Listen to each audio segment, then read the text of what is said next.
Bom dia, amor.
Pessoal, bom dia. A gente começa hoje na 153. Hoje, 2 módulos de Europa. Aspectos econômicos e as organizações econômicas europeias.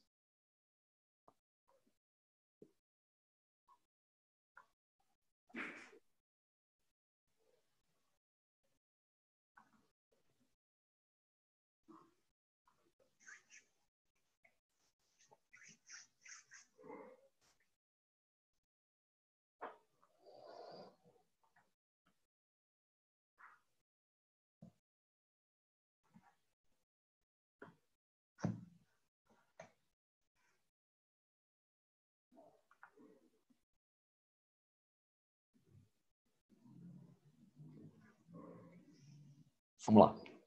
Ó, ao começar a falar de aspectos econômicos europeus, nós temos uma classificação genérica que é usada para classificar os países europeus, e ele coloca essa classificação bem no começo aqui, ó. É um continente economicamente desenvolvido. Eu vou lembrar que a maior parte dos países tem um nível de instrução elevado, a maior parte dos países tem um equilíbrio econômico, alguns mais, outros menos. A maior parte desses países apresentam uma qualidade de vida satisfatória e outros muito boa, né? Então ele coloca que tem índice de desenvolvimento humano altamente favorável em alguns deles, e aqui vem a observação que não pode faltar, né? Existem diversos níveis de desenvolvimento dentro da Europa, porque quando a maior parte das pessoas fala e trabalha com a Europa, parece que tudo é lindo, tudo é maravilhoso, todas as pessoas são ricas, e não é isso daí que acontece no padrão, no normal. A maior parte dos países são comuns, são normais, com pessoas que têm grande poder aquisitivo e um monte de gente com situações difíceis, pessoas que vivem num formato bem simples, dentro da Europa acontece também. E ele vai separar os países aqui, aí tudo bem, ele começa a dividir e fala, olha, nem é tudo igual não. Eu tenho, por um exemplo, os países muito desenvolvidos, que é o que a gente fantasia muito aqui na América, né, principalmente aqui no Brasil, com a Europa. Eu penso, quando falo da Europa e falo de desenvolvimento, eu estou pensando realmente na Noruega, na Suécia, na França, na Suíça, no Reino Unido, na Alemanha, na Itália, que tem condições sociais melhores, né? Na Espanha. Eu tenho ainda dentro da Europa países muito conhecidos e que ainda têm uma economia muito ligada a setores primários, dependem de coisas bastante simples, como ele cita, países agrícolas e pastoris. Portugal, a Grécia e a Irlanda não têm um índice de desenvolvimento, por um exemplo, industrial elevado. Vocês não compram o tempo todo coisas feitas em Portugal, nem na Grécia. Quando compra é azeite e vinho nesses países aí. Países que passaram pelo socialismo, ficaram muito tempo no socialismo, a gente vai falar do socialismo, como afetou a economia de uma parte da Europa, né? Do que a gente chama de Europa Oriental, ou leste europeu. E alguns desses países vão sair com formatos diferentes. Países como a Polônia, mesmo tendo passado por um período socialista, foi um daqueles que foi escolhido para ter as fábricas. Então sai um pouquinho mais adiantado. Países como a Albânia são como países subdesenvolvidos ou têm características econômicas muito, muito precárias. São realmente agrícolas, tá? Hungria está perto aqui do que a gente pensa da Polônia, mas eu tenho economias como a da Ucrânia, que depende de vender carvão e coisas bastante simples de extrativismo, como qualquer país que não é desenvolvido em grande quantidade da sua economia, tá? Então eu tenho essa variedade toda que nós conhecemos e a gente vai falar um pouquinho dessa economia. Aqui ele começa a tratar como um todo, ó. Economia europeia.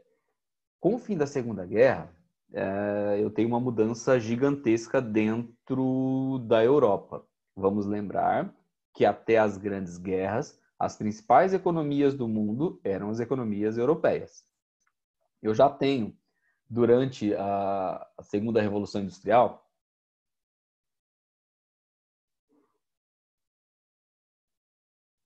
pessoal, dá uma olhada aí, a Giovana está falando que a minha telinha está preta, não está aparecendo nada.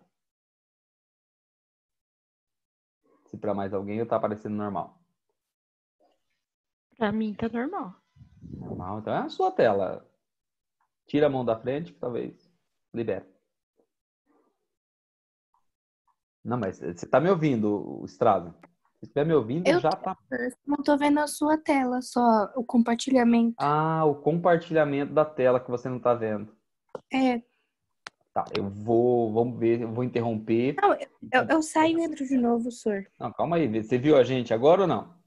Vi.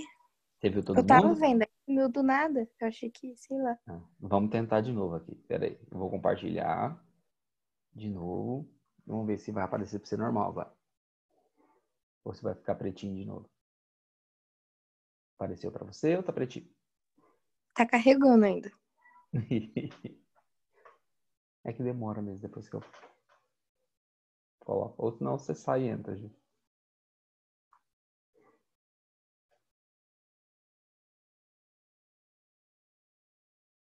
Ó, então, voltando aqui na nossa economia europeia, eu vou lembrar de fato que as guerras mudam tudo isso, né? Eu tenho a Europa como potência desde as grandes navegações. Eu vou lembrar da França, eu vou lembrar da Inglaterra, eu vou lembrar do neocolonialismo e depois do neocolonialismo, com grandes impérios sendo formados por esses países aí e muitas posses pelo mundo. Vem a Primeira Guerra e vem a Segunda Guerra, novos atores surgem. Na primeira, eu já tenho o surgimento dos Estados Unidos como potência, despontando, já vinha como potência industrial, desde a Segunda Revolução Industrial, lá na Ásia o Japão se destacava, e eu vou desembocar aqui na Segunda Guerra. Na Segunda Guerra, por mais que eu tenha uma guerra, de novo, praticamente toda ela europeia, né, com a participação aí especial do Japão e dos Estados Unidos, eu vou sair com duas potências agora, num mundo que a gente vai classificar como bipolar. De fato, Estados Unidos, aqui na América, e a União Soviética, que vai ser formado por 15 países, mas principalmente pela Rússia, né, que vai ser o principal. Não, de boa. Vai ser o principal. A gente tem um equilíbrio de poder entre dois polos, que é o mundo bipolar que a gente trabalha, e a Europa fica refém, ou fica no meio disso tudo. Inclusive, as potências vencedoras europeias da Segunda Guerra Mundial, França e o Reino Unido, vão sair vitoriosos da Segunda Guerra Mundial, mas economicamente vai sair com grandes dificuldades, né? O que já já vai gerar uma necessidade de eles se unirem, que é uma coisa esquisita, eles se unirem dentro da Europa, nunca foi uma situação real de parcerias, e vão fundar blocos econômicos até chegar no que a gente chama hoje de União Europeia, que a gente trabalha na sequência. Então, findando a Segunda Guerra Mundial, eu vou ter influência dos Estados Unidos e da União Soviética, formando na parte ocidental o que a gente denomina Europa Ocidental, e na parte oriental o que a gente chama ou de Europa Oriental, ou mais comumente se chama de leste europeu. Aqui, sob a influência da União Soviética, vai ser obrigado a adotar o modelo socialista soviético, enquanto os que forem influenciados pelos Estados Unidos vão continuar capitalistas, inclusive recebendo ajuda financeira dos Estados Unidos para poder se reerguer. Alguém lembra do nome do plano, que leva o nome de um general que foi presidente dos Estados Unidos, para reerguer a Europa pós-Segunda Guerra? Era o plano Marshall, não era, Sir? Marshall, exatamente. Eu fui até curioso para ler o que tinha escrito para ver se estava certo, o jeito que escreveu Marshall. Tá? Bora. O lado ocidental se viu num impasse. Aqui é o que eu estou falando para vocês. Deve ter sido muito difícil para países como o Reino Unido. Eu acho que essencialmente o Reino Unido, inclusive foi o que mais recebeu dinheiro do Plano Marshall, mas também para a França, receber dinheiro dos Estados Unidos. Os Estados Unidos já despontava como potência, mas para o Reino Unido é a ex-colônia, né? É o ex-domínio me ajudando economicamente, financiando toda a minha reconstrução. Não devia ser muito agradável. E o que pairava na Europa nesse momento, nessa parte ocidental, era ficar extremamente refém dos Estados Unidos. Os Estados Unidos já adotavam uma política imperialista há bastante tempo, extremamente nacionalista, bem próximo do que eu penso hoje, né? Das falas, por exemplo, do presidente estadunidense hoje, que é eles em primeiro lugar, bem próximo lá do Destino Manifesto, de toda aquela situação lá atrás de hegemonia na América.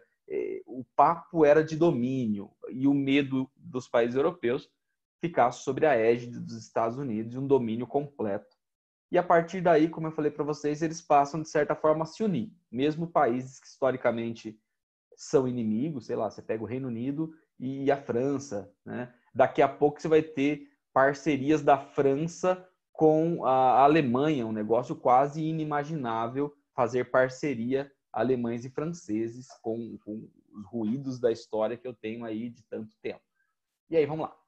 Então, o lado ocidental viu-se num impasse, precisava do dinheiro dos Estados Unidos, do auxílio financeiro americano, mas não poderia se deixar dominar pelos Estados Unidos, óbvio, pois sabia que essa dominação lhe causaria a soberania política, perderia a minha soberania de certa forma. Inicialmente, uma alternativa encontrada por eles é formar blocos de integração, e eu vou começar a formar blocos econômicos. O segundo módulo que a gente vai trabalhar hoje, ele fala desses blocos econômicos, mas nós vamos recordar, nós vamos lembrar que o primeiro que vai surgir ainda em 44, antes do fim da Segunda Guerra Mundial, é o Benelux. Eu já tenho 3 países pequenos, Bélgica, Holanda e Luxemburgo, formando um bloquinho. A ideia era um consumir mais do outro e um ajudar o outro economicamente. Dar preferência ao outro. Vai dar certo, vai evoluir. E em 47 entram outros países e o pensamento é outro.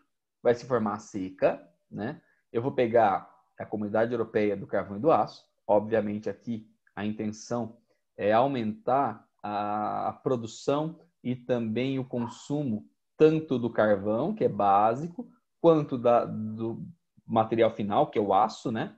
Circulando entre os países. e eu vou entrar aqui com duas potências europeias. Aqui entra a Alemanha, obviamente aqui já dividida em duas, a ocidental, França e a Itália. Então são três grandes países que se juntam ao Benelux formando um bloco. A partir do momento que eu tenho Alemanha, França e Itália, muda totalmente o patamar do Benelux, que agora se torna um bloco grande, tá? Vai dando tão certo que eles vão ampliando as coisas, ó. Em 57 vem o Tratado de Roma, e com o Tratado de Roma eles fazem a base para um mercado comum europeu. É um ensaio e é o começo de tudo para eu tirar qualquer tipo de imposto para a circulação de mercadorias dentro da Europa para chegar no padrão atual. Começa tudo por aqui. E vai dando tão certo que mais países com o tempo vão aderindo. Ó, vocês vão perceber. 73 entra o Reino Unido, a Irlanda e a Dinamarca, 81 a Grécia, 85 Portugal e Espanha, 95 a Áustria, Finlândia e a Suécia. Em 2008, União Europeia é formada, tá? Com os 27 países, vai virar 28 com a entrada da Croácia em 2013 e em 2006 eu tive um plebiscito no Reino Unido, vocês lembram, do Brexit, e que vai sair o Reino Unido. Então, de 28 vai voltar aos atuais 27.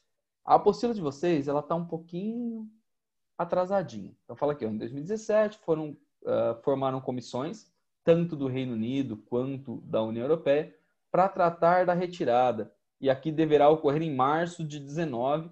Vocês sabem que não ocorreu. Aconteceu esse ano. Então, ocorreu de fato o Brexit em 31 de janeiro desse ano. Então, 31 de janeiro desse ano, oficialmente, o Reino Unido deixou a União Europeia. Não se preocupem com essa formação de bloco, que ele vai trazer essa formação de bloco no módulo seguinte. Aí ele explica certinho o passo a passo, tá? Desde o Benelux até chegar no que a gente chama de União Europeia, moeda única, tudo isso ele ainda trabalha. União Europeia, hoje, é um centro de poder mundial, é um centro da economia do mundo, rivalizando com Estados Unidos da América. O PIB da União Europeia é muito próximo do PIB estadunidense, quando eu junto todos os países, agora 27, perdeu um pouquinho de força com a saída do Reino Unido, né? Para o vestibular, geralmente cai o bloco, ou como bloco, como União Europeia. Dificilmente ele busca as origens, ele trabalha o passo a passo, só se for um vestibular muito exigente, mas ele trabalha mais a formação, talvez, no pós-guerra, que é o mais comum, ou da união dos países. Se eu for no Enem, por um exemplo, geralmente ele quer saber se eu sei o que é a União Europeia, se eu sei como funciona mais ou menos. Seria isso daí, o passo a passo. Algum vestibular maluco pode pedir, sei lá, quem vai fazer o Unicamp pode esperar qualquer coisa da vida. Quem vai fazer o vestibular para entrar na USP também pode esperar qualquer coisa. Aí quem vai fazer os demais geralmente são a parte política só, da relação entre os países. Tá? Na agricultura, obviamente, a agricultura europeia é intensamente mecanizada, utiliza grande quantidade de insumos, tudo que a tecnologia puder fornecer, eles usam, tanto de máquinas quanto para melhorar a produção, né? Sei lá, seleção de sementes, sementes modificadas geneticamente em laboratório, tudo isso vai acontecer. Fertilizantes, defensivo agrícola, uso de biotecnologia para estudo de solo, para estudo de clima, tudo isso eu tento usar. E eu tenho dois tipos que ele destaca aqui para mim. Primeiro, o das planícies de noroeste. E aqui no que ele chama de planícies de noroeste, eu vou pensar na parte mais alta do continente, né? Vindo aqui para nós, chegando no Atlântico. Então, entre o norte, o oeste e lá em cima. Lá em cima, o clima é mais frio. Então, vai predominar o cultivo de cereais. Como não poderia ser diferente, por causa do tipo climático, os cereais vão predominar aí. Daí o grande destaque, obviamente, para o trigo, que vai formar a base da alimentação. Centeio, cevada, aveia e até mesmo beterraba vai ser produzida, mas destaque para os cereais. No sul, eu tenho uma outra configuração. Eu preciso lembrar que na Europa na sua parte ao sul, eu tenho o clima mediterrâneo. E o clima mediterrâneo, eu vou lembrar sempre daquele local onde eu tenho a inversão das estações chuvosas, onde as chuvas não ocorrem no verão, como eu estou acostumado na maior parte dos climogramas, e acontecem no inverno. Então eu tenho um verão quente e seco e um inverno que não é frio, um inverno ameno, mas bastante chuvoso.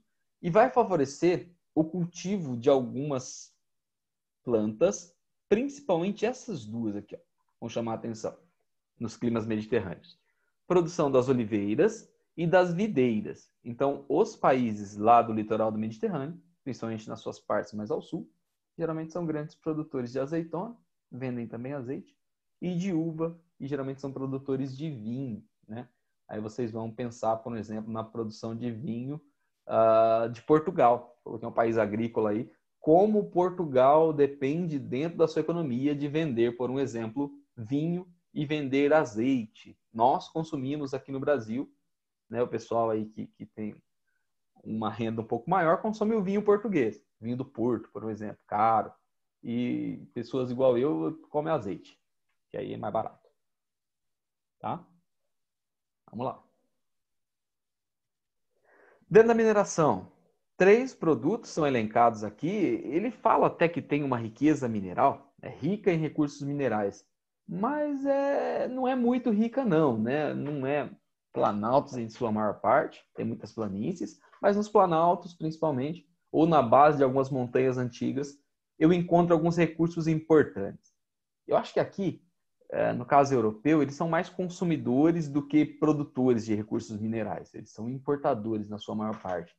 Mas como tenho 2 produtos que vão dar origem à revolução industrial, eu vou precisar pensar nesses produtos aí, tá? E onde eles estão. Methuen? Que é isso, menina? Nunca ouvi falar desse tratado que você está me falando. Ferro. Doutor, já ouviu Eu sim? nunca ouvi. Eu O do não. Panos e Vinhos. Eu não, isso é história. Eu não Não, tenho. Minha senhor, história é é só até o que nome.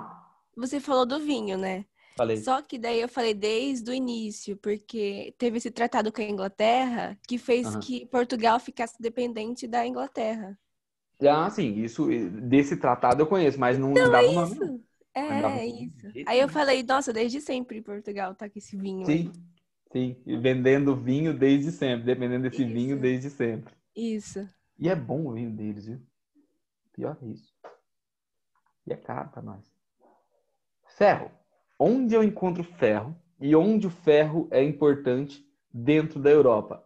Pensou em carvão e pensou em ferro, eu não posso esquecer que eles são a base para a minha revolução industrial.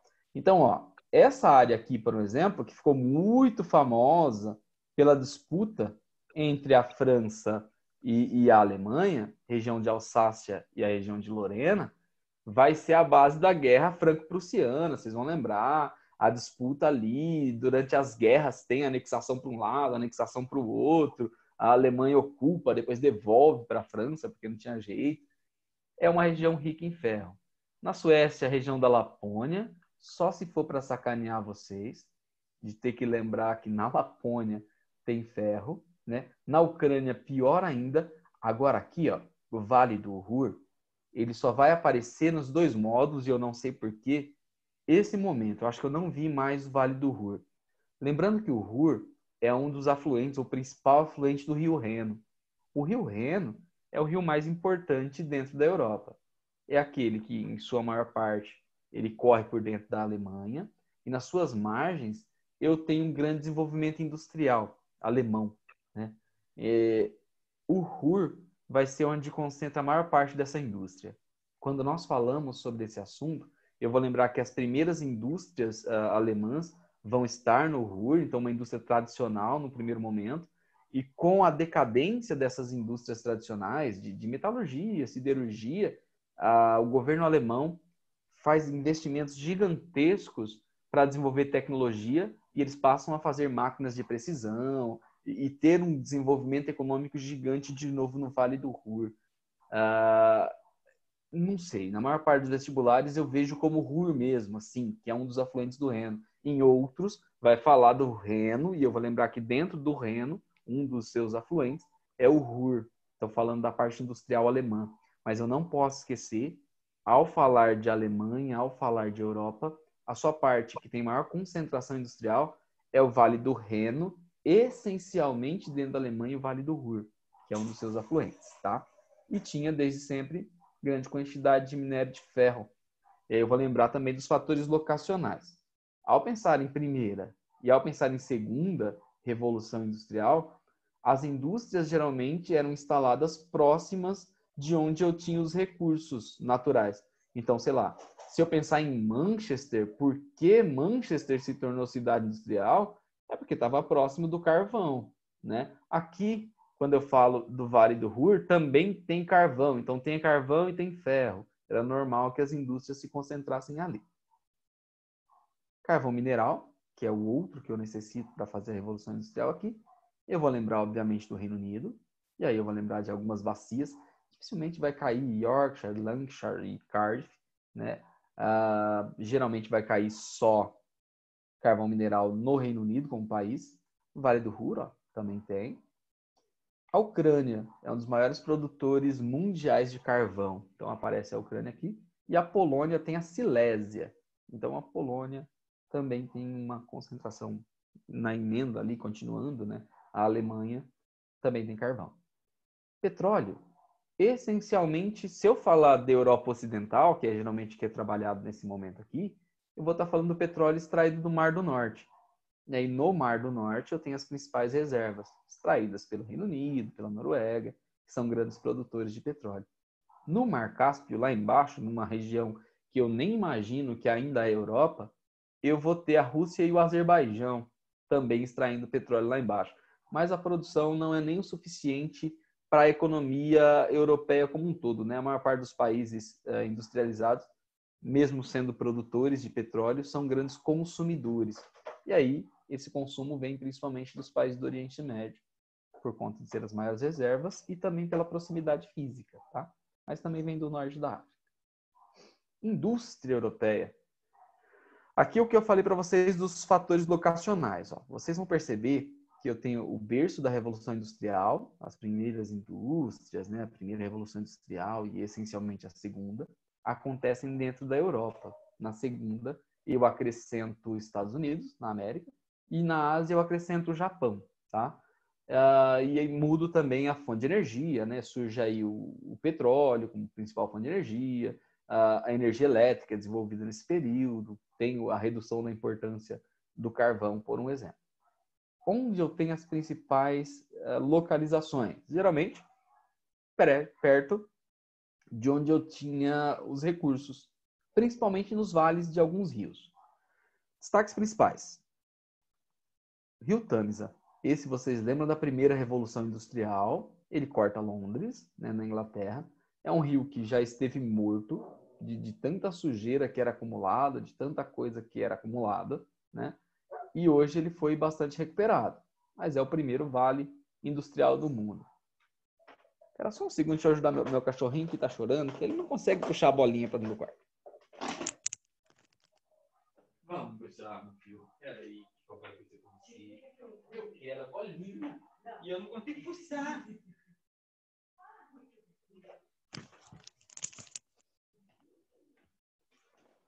Pronto, salvei meu cachorro que não conseguia puxar a bolinha para dentro do quarto. Tá? O Sena, na França, que também ainda é o mais importante, Rio Francês, né? Corta uma parte importante ali de Paris, é a principal região industrial da França, e escoa pelo porto de Le Havre, que é esse daqui. Na Itália, o Rio Po tem a maior parte da concentração. Ao falar da Itália, na primeira série do médio, nós falamos que a Itália poderia dividir em duas partes, né? A parte norte da Itália é a parte com maior desenvolvimento industrial. Vai ter as principais cidades, a maior parte das indústrias, destacando Milão, destacando Turim, tá? Ou as cidades que eram navegantes lá, por exemplo, Veneza, tá? mas principalmente Turim e Milão, como cidades industriais mais importantes. A parte de baixo da Itália era classificada, e eu posso chamar também de Mezzogiorno, né? Do meio para baixo, eu já tenho uma prática agrícola mais intensa e a produção das oliveiras e das videiras se torna mais importante. Então, uma produção mais agrícola. Na Alemanha, já foi destacado, agora ele já entra no Vale do Rio Reno. Não posso esquecer do Ruhr, mas o Vale do Reno vai ser o mais importante. Vocês vão pegar um monte de cidades extremamente industrializadas na Alemanha, no Vale do Reno, né? Se vocês voltarem ao período mais antiguinho, se voltar no Império Romano, o Reno representava as fronteiras do Império Romano com as tribos germânicas, né? Uma grande dificuldade do Império Romano dentro da própria Europa, e o Reno marcava esse limite entre as posses romanas e as posses germânicas. Vários conflitos ocorreram aí por posse de território e o Reno marcava essa fronteira. Beleza. Feito. Exercícios são abundantes, não dá para fazer todos, mas são abundantes. Não falta exercícios que coloquem Europa, né? Começando com a 1, maiores economias do mundo. Desde aqui em 2014. Estados Unidos com o principal PIB, 22% do PIB mundial. O da China já cresceu de 2014 para agora. Dos Estados Unidos também. Mas o da China ainda cresce mais rapidinho um pouco. Apesar que a China parou de crescer a 10% por ano. Não tinha como, né, manter tanto tempo. Terceira economia mundial aqui é do Japão, que durante muito tempo foi a segunda. Hoje é a terceira. Quase 5 trilhões de dólares anual. Depois eu venho com a Alemanha, França, Reino Unido. Olha a importância do Reino Unido, e a gente vai trabalhar a saída dele do bloco, é a sexta economia do mundo. Quando o Reino Unido sai, eu estou falando aqui, ó, de perder aproximadamente 2,5 trilhões anuais, só com um país que sai do bloco, tá? Então é importante a saída sim. Brasil, aqui estava com a sétima economia. Rússia, Itália aparece aqui, mais um europeu, nono, mais 2. Índia e Canadá. Aqui eu teria as 11 primeiras em 2014. Aí a pergunta é, comente. Comente. Estou comentando. Tá. Ele quer que eu fale da Europa porque nós acabamos de falar da Europa, né? Não, vai falar, Estados Unidos é a principal potência econômica, tem um grande crescimento da China. A China hoje, né, passa a ter um crescimento muito grande, provavelmente nas próximas décadas vai ser a principal economia do mundo. E dentro do bloco de países colocados aí, a Europa se destaca com 4 países entre os 10 ou as 10 maiores economias do mundo. Então mostra que entre as maiores economias do mundo eu tenho economias europeias. Deve ser isso que ele queria. 2. Observe o gráfico com os maiores exportadores de produtos agrícolas do mundo. O maior exportador mundial agrícola de 2000 a 2008, Estados Unidos. É um negócio impressionante, né? Os caras têm uma das maiores indústrias do mundo, têm os maiores polos de tecnologia do mundo e são os maiores exportadores de produto agrícola do mundo. Até a produção agrícola dos Estados Unidos é surreal. Os países da União Europeia todos juntos formam o segundo maior exportador. E em terceiro, a crescimento da importância do Brasil nesse período, aparece o Brasil, o terceiro maior exportador de produtos agrícolas do mundo. Diferentemente de Estados Unidos, de grande parte da União Europeia, nós dependemos bastante desses produtos. Nesses outros dois aqui, Estados Unidos e a maior parte dos países da União Europeia, ele apenas agrega valor a um PIB que já é grande, a economia industrial. Então, ele é só um produto a mais. No nosso caso, é um produto muito importante que compõe grande parte da nossa economia, da nossa balança externa, tá? Nossa balança comercial. Então, vou aqui. Pergunta. Os países da União Europeia que se destacam nas exportações agrícolas são quem são os 2 principais países que exportam produto agrícola dentro da União europeia? Eu não saberia responder, não, sinceramente. Quem se destacaria? Sei lá, eu pensaria nos maiores primeiro. Nossa senhora, tem um hiperlink aqui gigante. Tá, pois eu olho aqui. Os tratados. Quais países se destacam? Eu pensaria, sei lá, nos grandões. Eu pensaria talvez na França, talvez na Alemanha. Ou pensaria no pessoal lá de baixo, do leste europeu, sei lá, que por não ter muita industrialização, produziria muito produto agrícola. E aqui na resposta, segundo ele, Holanda e Alemanha. A Alemanha, eu até entendo, né? A dimensão territorial é grande, mas pensaria muito mais em produto industrializado. A Holanda, com aquele tamanico todo, até onde eu sei, a Holanda só vende flor. Pode ser, né? Exportações de flores da Holanda como produto agrícola que ele está colocando aqui. Não sei mais do que a Holanda vende, fora flores. Tem aqueles waffles, né? Que eles vendem também, colocam nelas paradas lá em cima, mas acho que não vai ser aqui. 3. Países europeus. Aqui é FUVEST 2018. Vamos ver se a questão é fácil ou difícil. Como a França e a Alemanha, têm valorizado, principalmente nas últimas 2 décadas, o estabelecimento da menor distância possível entre as áreas de produção agrícola e de consumo. Então, aqui eu estou falando que a maior parte dos países aqui, principalmente as 2 principais potências aqui, estão tentando reduzir as distâncias na produção agrícola e no consumo. Eu quero aproximar produtores e consumidores. O que se denomina circuito curto. Então, o circuito curto, que ele está falando no enunciado, é quando produtor e consumidor estão próximos, ficam próximos, que é o que eles querem colocar.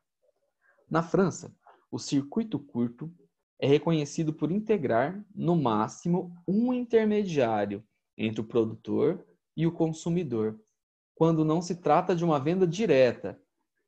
É algo interessante. Então, entre o produtor e o consumidor, eu ter o menor número de intermediários, né? Quanto mais gente estiver no meio do processo, mais caro vai ficar o produto para o consumidor final e talvez o produtor tenha que vender ele mais barato, porque eu sei que essas pessoas que vão passar pelo processo também têm que ganhar dinheiro. Então, muita gente ganhando dinheiro no mesmo produto, esse produto se torna caro para venda e talvez o produtor não consiga ganhar muito dinheiro. Quando eu consigo ligar produtor com o consumidor, eu tenho um elo muito fácil, né? Um vendendo e o outro comprando. Muitas vezes dá para o produtor vender por um bom preço e ainda assim o consumidor comprar mais barato do que se tivesse muitos intermediários. Faz sentido. No Brasil, ainda que não haja uma definição oficial, o circuito curto é identificado pela proximidade entre o produtor e o consumidor. Firmeza. Tá? Entendi o que ele está querendo dizer. Considere a definição apresentada e analise as 3 afirmações. Então, são 3 afirmações aqui. Vamos lá para a primeira. A proximidade entre a área de produção agrícola e de consumo pode contribuir para a redução da emissão de CO2. Aqui faltou o CO2, tá? Então, quando eu tenho o produtor e o consumidor mais próximos, eu reduzo a emissão de gás carbônico. Eu acho que faz sentido por conta dos transportes que são utilizados, né? Para poder deslocar a mercadoria de um local para outro. Então, quanto mais curto, menor a necessidade desse transporte, eu vou reduzir a emissão de gás carbônico. E eu acredito que essa está correta. Revitalização do Ruhr e do Tamisa. Tá, vou ler. Do Tamisa eu já tinha um conhecimento maior, do Ruhr menos. Tá lendo pra caramba, hein? 2. O objetivo fundamental do circuito curto é a ampliação da lucratividade das grandes indústrias alimentícias. Se eu estou aproximando o meu produtor com o consumidor, provavelmente eu não quero que essa indústria alimentícia fique no meio, que ganhe muito dinheiro entre um e outro. Eu acho que não é o objetivo do circuito curto. As grandes indústrias alimentícias provavelmente vão trabalhar com o circuito longo, que produz no lugar, ela compra, depois ela distribui esses produtos. Eu acho que essa daqui vai estar errada. 3. Com o circuito curto, são geradas novas relações sociais, pelas quais se pode atingir o preço justo das mercadorias, tanto para o consumidor quanto para o produtor. Essa daqui eu acho que complementa o que eu falei lá no enunciado. Quanto mais próximos estão o produtor e o consumidor, melhor, porque ambos conseguem um preço melhor. Quem vende e quem compra. Para mim tá certo aí. Aí você fala, nossa, você tem a resposta antes. Tem como saber. Eu posso discordar de vez em quando. Mesmo que eles não aceitem a minha interposição de recurso. 4. Quem usa mais energia nuclear? Tá, tô olhando. França. 76,9% da eletricidade gerada por energia nuclear. Lituânia, 64%. Eslováquia, 54%. Bélgica, 54%. Ucrânia, 48%. Suécia, 48%. No mundo, 16%. Então, vocês veem que esses países aqui ultrapassam bastante a média mundial de geração de energia elétrica a partir desses minerais nucleares. Firmeza, tá? E as afirmações. 1. A França tem 70% de sua matriz energética obtida de energia nuclear. Bom, ele falou de 76,9% ali na eletricidade. 70%. Ele quer saber em tudo, tipo, até a movimentação de frotas e tudo, qualquer tipo de energia? Ou só elétrica? Tá, eu ficaria em dúvida. 2. Mas tá mais pro certo, porque a hora que eu olho o gráfico tá 76,9 aqui. A Alemanha comprometeu-se a zerar sua dependência de energia nuclear. Pretende desligar sua última central nuclear, são 17, até 2021, até ano que vem. A Alemanha, de fato, tem esse compromisso há algum tempo de desativar. A Holanda é o segundo exportador mundial em gêneros alimentares. Com aquele tamanico, eu sei que só vendia flor. Mas vende outras coisas também. Sabe Deus o que mais que eles vendem. Vai vendo. 3. Na Alemanha, a rejeição à energia nuclear tornou-se uma política de Estado quando o Partido Verde Alemão entrou na coalizão que chegou ao poder federal no ano 2000. Meu Deus, eu vou ter que saber o nome dos partidos na Alemanha agora? Partido Verde Alemão. É o PV alemão. E chegou ao poder no ano 2000. Não faço ideia se o Partido Verde Alemão chegou ao poder. A rejeição à energia nuclear, eu acredito que é uma tônica. Nossa, eu tô com muita dúvida. Aqui, a 2 eu tenho quase certeza que está certo. 4. A Alemanha aumentou sua eficiência energética, investiu mais em renováveis e sustentáveis, é verdade, com destaque para solar e também para eólica. Acelerou a pesquisa e desenvolvimento do hidrogênio como energia. A Alemanha pode se tornar uma líder mundial em termos de sustentabilidade ambiental. Isso daqui eu acho que é verdade. Isso daqui da Alemanha eu sei muito Eu sei bastante por conta dos veículos, né? Então a Alemanha é um dos primeiros países a querer abolir o combustível fóssil, gasolina e diesel, de fazer uma frota totalmente elétrica. Investem já há um tempo nisso e a frota elétrica é cada vez maior. Eu acho que eu tenho dúvidas. Eu acho que a 2 e a 4 estão muito certas. A França com bastante energia, mas eu não sei se ele está falando de um todo ou só da energia elétrica. E a 3 eu tenho noção nenhuma.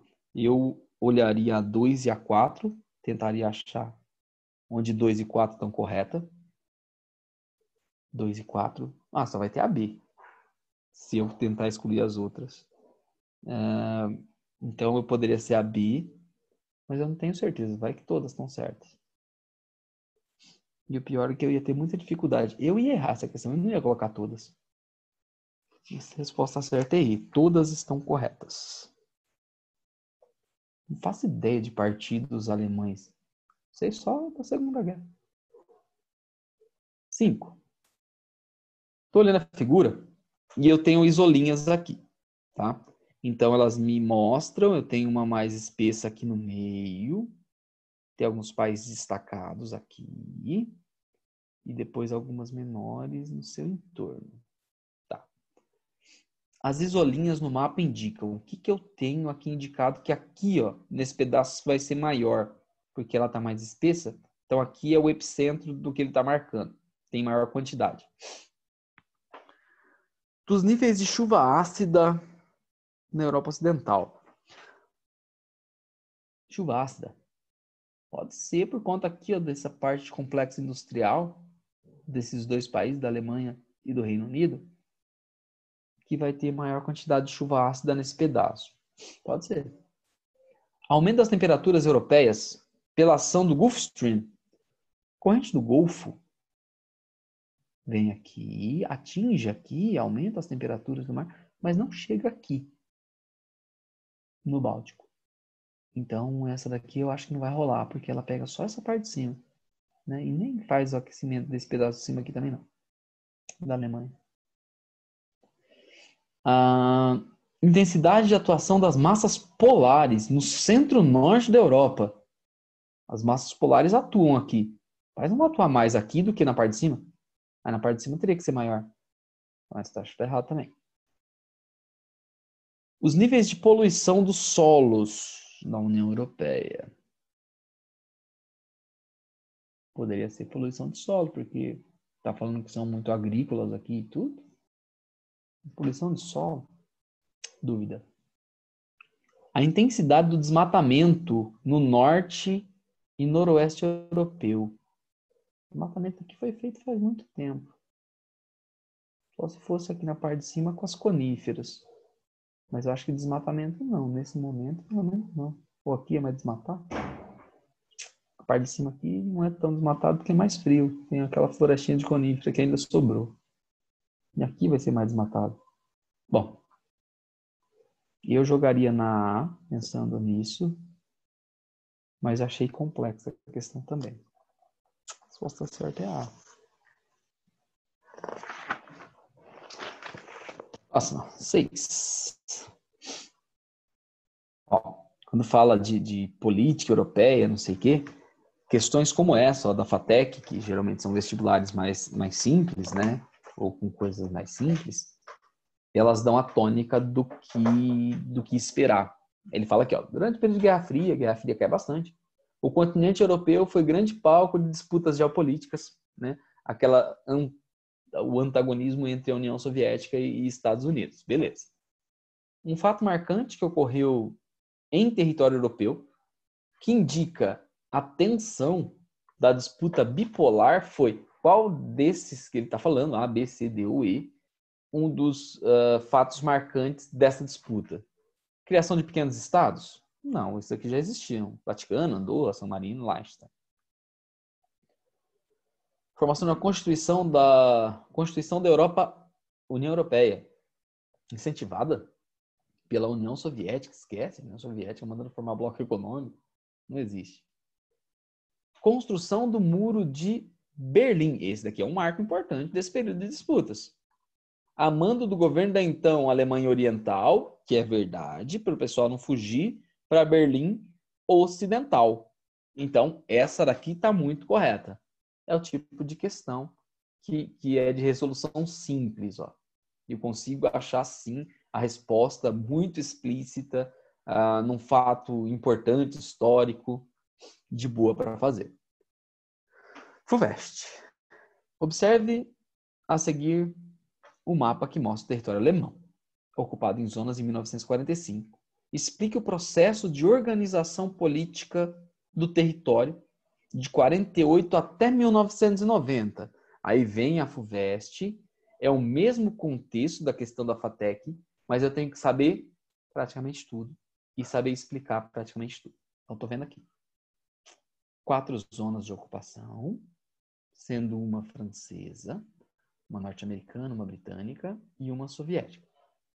Eu estou no pós-Segunda Guerra Mundial, eu estou com a Alemanha derrotada, né?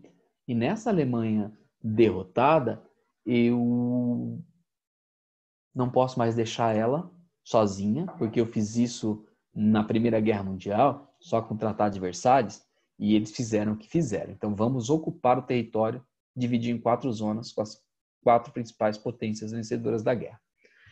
48. Então, eu posso falar que em 45 foi dividido, pós-guerra, e a partir de 48, eu tenho a formação de 2 países aqui.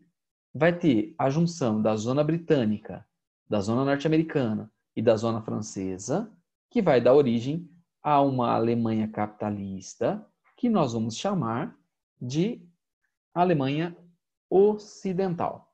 Enquanto a parte soviética vai adotar o socialismo, ficar sob a influência da União Soviética, e vai dar origem ao que a gente chama de Alemanha Oriental.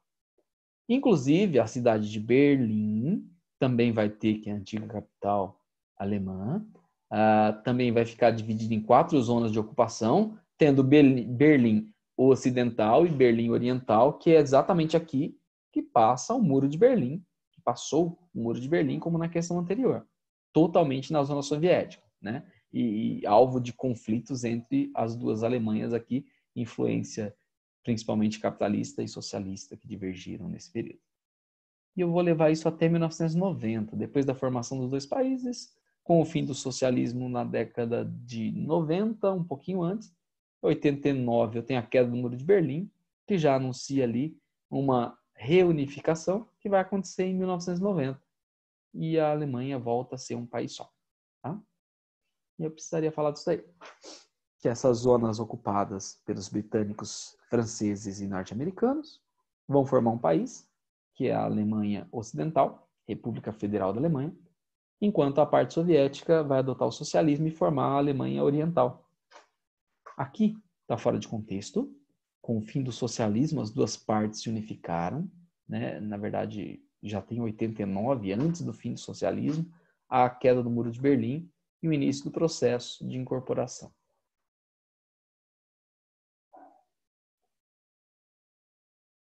Eu lembro da reportagem, apesar que eu era moleque em 89, eu tinha 8 anos, né? E eu vi a reportagem Foi na Globo Bial, estava apresentando o programa que eu vi, mostrando cair o muro. Não lembro qual era o programa, né? O Pedro Bial tava lá, né? Tá, ele estava lá. A reportagem que eu vi ao vivo, né? Era o Pedro Bial apresentando. Eu acho que era no Globo Repórter. Eu acho que é de sexta-feira, não sei, que acho que é no Globo Repórter que eu vi. E eu vi a reportagem caindo o muro, o povo fazendo festa em cima, não sei o que, foi mó da hora. Ele estava de férias lá e gravou tudo. A outra coisa que eu vi, presenciei, e esse eu já era mais adulto, né? Já era mais velho, eu lembro até um pouco melhor, foi o atentado das Torres Gêmeas, né? Eu cheguei para almoçar, eu trabalhava numa fábrica de calçado, sapato, costurar sapato, e quando eu cheguei para almoçar, tava lá, o segundo avião nem tinha batido na torre, tava transmitindo ao vivo, né? Aquele desespero antes das torres caírem, antes da primeira torre cair, eu vi tudo ao vivo, eu vi o segundo avião batendo ao vivo na segunda torre. É isso mesmo. Bora. Vocês vão poder falar para os netinhos de vocês que vocês passaram por um período onde o mundo inteiro teve que parar, né? Por causa de um vírus que se espalhou pelo mundo. Daqui a pouco a gente chega na casa do 1 milhão de mortos e fala, matou mais de 1 milhão de pessoas nesse período, passou pelo Brasil, nós ficamos sem sair de casa, as aulas, fechou as escolas, a gente ficou praticamente metade do ano sem ir para a escola nesse ano. 2020 foi isso, você vai lembrar. Vai ser da hora. Os netinhos. Você vê, também. contando umas histórias bem mais legais, a gente vai ter que contar essa história terrível. Ai, Mas é Jesus. vida. Você vê. Olha, passamos por um desastre biológico, um negócio esquisitíssimo. Não existia vacina. Mãe, não tinha vacina? Não, não tinha vacina. 1 ano e tanto depois que apareceram com a vacina. Olha só, não podia sair na rua. A gente andou todo mundo de máscara. Como assim? Todo mundo andava de máscara na rua. Era obrigado por lei. Unifesp. Vamos lá. Questão 8. Essa daqui, eu vou adiantar para vocês as respostas aqui. Mostra 1, 2 e 3. Né? O território pintado é a Alemanha. Os rios são famosos. Esse é o Reno. Né? Esse é o Danúbio. O menos conhecido é o Rio 3. Então, o Rio 3 é o Elba. E ele vai colocar para a gente uma questão que eu não concordo muito. Tá? Então, aqui. 1. Ele está falando da resposta certa que ele dá, que é o Vale do Reno. O rio está certo. E eu ficaria com muita dúvida aqui, porque ele fala que tem indústria tradicional. Essa indústria tradicional do Reno, ela existe. Mas ela, em grande parte, foi substituída por uma indústria de tecnologia muito mais avançada, como eu falei para vocês lá atrás. Né? E se destaca por ter o parque industrial mais desenvolvido da Europa nas margens do Reno, Ruhr e Reno. Então, eu ficaria com dúvida por ele falar que é de indústria tradicional, mas é o primeiro, realmente. Vale do Danúbio, é o 2. Indústria de alta tecnologia. A minha indústria de alta tecnologia estaria no Vale do Rio Ruhr. Tá? Então, não colocaria o Danúbio. O Danúbio é o rio internacional. Ele serve de ligação. Inclusive, tem aqui um canal que faz a ligação dele com o Reno. Eu consigo ir do Mar do Norte, aqui em cima, até o Mar Negro, aqui embaixo, navegando por esses rios. E no Elba, indústria de base em crise. Indústria de base, beleza, aqui. Em crise porque ficava daquela parte menos desenvolvida da Europa, na parte que foi socialista. Mas eu teria muitas dúvidas aqui. E tentaria até recorrer desse negócio aqui. Mas é o que tá certo, não tem mais nada que poderia estar certo aqui, tá? 9. Acho que eu já gastei tempo demais aqui. Vamos lá. 9, bola. 10. Dado. 11. Rio Pó. Turim e Milão, na Itália, duas principais cidades. Questão sequinha da FUVEST, ó. Parte da Itália que tem mais parte das indústrias. Rio Pó, Turim e Milão. 12 e 14. 13 e. Vamos lá. Organizações econômicas da Europa. Agora tem aquele passo a passo que eu falei para vocês, ó, da formação até chegar na União Europeia atual. Tá? E a gente vai lembrar de algumas coisinhas aqui. Primeiro, como se formou o bloco, origem de tudo. Vamos lembrar de novo da Segunda Guerra Mundial. É uma consequência direta ou indireta do fim da guerra, da ascensão dos Estados Unidos e da União Soviética como potências mundiais, período classificado como mundo bipolar, ou período bipolar da economia mundial, essas duas potências rivalizando, modelos sociais e econômicos diferentes. Dentro disso, na Europa, os países passam a se articular e se unir para poder tentar não ficar totalmente refém de uma potência ou de outra. No caso do bloco que vai surgir aqui, para não ficar extremamente dependente dos Estados Unidos. Tá? Primeiro a formar-se é o Benelux, já falamos, a União Econômica, feita em 44, antes de findar a guerra, eles já tinham um bloquinho. Bélgica, Holanda e Luxemburgo. Tá? Os 3 princípios propostos no Benelux, que é a primeira sementinha da atual União Europeia, continuam válidos até hoje. Ó. Desde um princípio, eles tinham essa condição de negociações. Ó.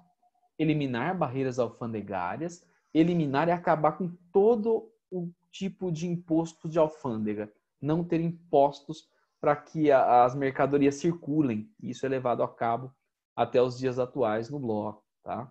Isso levaria ao aumento do mercado consumidor, daria para aumentar a produção, porque eu teria como interligar toda essa economia aí, dos 3 países. Permitir a livre circulação dos cidadãos. Isso daqui, ó, vai ser feito nos anos 80 e tem um nome específico, tá? Tem um acordo específico com o nome de uma cidade, se eu não me engano, é de Luxemburgo a cidade, e traz um nome diferente. Alguém lembra do nome do Acordo de Livre Circulação das Pessoas? Começa com M? Começa com S. S? É. Vixe, não lembro. É uma cidade, se eu não me engano, é de Luxemburgo a cidade. Onde foi assinado o tratado é o nome da cidade. O Acordo de Schengen. Nossa, o Acordo senhor não de- ia lembrar nunca. Acordo de Schengen. Pra mim isso não parece mais chinês, mas tudo bem. Se eu não me engano, é Luxemburgo, a cidade de Luxemburgo. Que horror. O Acordo de Schengen, que é da década de 80, ele permitiu essa livre circulação de pessoas, né? Que está na base da circulação de pessoas na União Europeia hoje. E com as migrações que aconteceram em 2015, inclusive o discurso, inclusive Angela Merkel chegou a falar que o espaço Schengen estaria ameaçado. Como eu não consigo controlar as fronteiras, talvez fosse o momento de deixar de lado a livre circulação de pessoas e esse acordo poderia estar em risco, principalmente porque alguns países europeus estavam fechando as fronteiras para o imigrante, então o Schengen não fazia sentido, alguns países estavam abertos e outros se fechando. Então voltou a discussão nesse sentido, mas o nome do acordo é Acordo ou Espaço Schengen. Tá? Padronização de moeda. Desde o primeiro momento eles já pensavam em ter moeda única. Vai demorar ainda para acontecer com o euro, né? Mas eles já pensavam que uma moeda única equilibraria todas as economias, deixaria todo mundo no mesmo patamar. A evolução desse bloco vai ser a SECA, Comunidade Europeia do Carvão e do Aço, já em 1952, então pouco tempo depois, ó, eu já tenho a formação de mais membros com outros objetivos. Fora esses 3 aqui, eu tinha o objetivo de integrar os membros. Entra França, Itália e Alemanha Ocidental. E o principal fator naquele momento eram as atividades siderúrgicas. Circular com mais facilidade o carvão, o ferro e o aço. Depois da matéria-prima transformada, o aço poderia ser comercializado mais facilmente. Tá?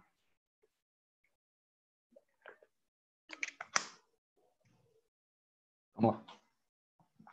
Mercado comum europeu, ou Comunidade Econômica Europeia, ou União Europeia. Vai mudando, os acordos vão acontecendo e vai trocando de nome, né? Mas o mercado comum europeu é o que a gente chama hoje de União Europeia. Foi mudando o nome por conta das mudanças de formatação. Vai evoluindo com o passar do tempo até chegar no que a gente chama de União Europeia, né? Então eu passo pelo mercado comum, passo pela comunidade econômica e chego na União Europeia. O mercado comum europeu vai ser a partir do Tratado de Roma, que vai acontecer já em 57. Né? Basicamente, eu tinha os países da SECA, é uma continuação, a SECA é aqui de 52, ele é de 57. Procurava expandir as ideias do Benelux lá do começo, para as demais nações. E a partir daqui, eu vou ter uma quantidade enorme de países integrando no bloco, tá crescendo esse bloco aí.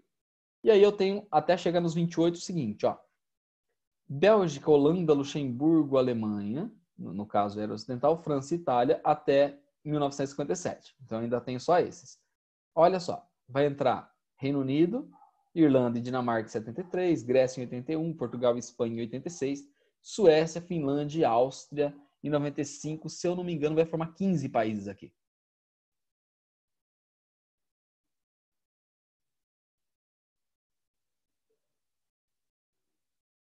Países. Europa dos 15, aqui até os anos 90. Tem os anos 2000 e isso vai mudar radicalmente. Daqui a pouco vão entrar 10 países de uma vez só. 10 ex-socialistas numa pancada só. Tá? Olha só. Tem um mapa que mostra essa evolução. Né? Ó, 2004. Entram 10 de uma vez só. Eu saio de 15 e vou para 25 de uma vez só. Aí depois entra pouco. 2007, Romênia e Bulgária. 2013, Croácia. E hoje eu tenho uns 3 ou 4 países querendo entrar, como a Turquia, por exemplo, a Macedônia.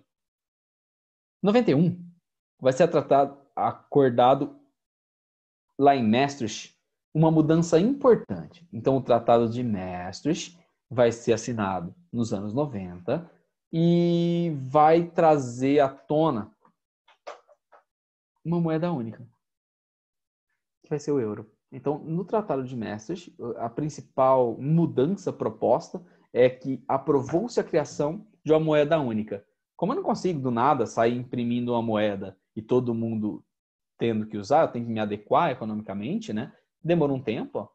Em 2002, eu vou ter o início da circulação do euro. Tá? Outra coisa importante de Maastricht é isso daqui, ó. Parlamento Europeu, que é uma coisa muito discutida hoje e está na base, por exemplo, da saída do Reino Unido da União Europeia. A partir dos anos, final dos 90, ali de Maastricht, início dos anos 2000, eu tenho um fortalecimento do Parlamento Europeu.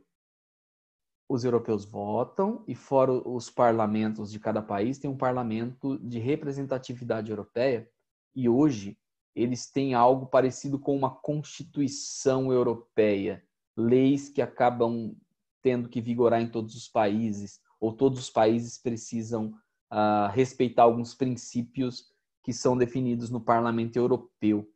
Alguns países, como o Reino Unido, que eu estava comentando, acabam entendendo muitas vezes isso, algumas pessoas, como perda da sua soberania. Então, peraí, as leis valem para todos os países, eu não tenho como optar em fazer diferente? De fato, não. Né? Se eu estou dentro ali da União Europeia, eu estou de acordo de socialmente cumprir as mesmas normas e regras. E algumas pessoas se sentem incomodadas com isso. Né? Bem até com perda de soberania. Aqui são citados 3 países que vão fazer parte da União Europeia e optaram por não aderir o euro como moeda oficial. O normal é cair o Reino Unido, que agora não vai fazer mais parte, todo mundo perdeu as questões de vestibular que tinha feito, que o Reino Unido não adotou o euro, né? Apesar de aceitar a moeda do Reino Unido continuou sendo a Libra. E na Suécia e na Dinamarca, eles continuaram utilizando a coroa sueca e coroa dinamarquesa como moedas oficiais, apesar de circular o euro por lá também. Tá? 2002, entram vários países, ó, eles apoiam e concluem as negociações para os ex-socialistas entrarem, vão entrar 10 de uma vez em 2004, ó. Vai entrar Chipre, República Tcheca, Estônia, Hungria, Letônia, Lituânia e Malta, Polônia, Eslováquia e Eslovênia. 10 países de uma vez só. Aí eu saio de 15 para 25. E eu lembro disso daqui. Eu estava no último ano da faculdade, em 2004. Estava no último ano da faculdade, em 2004.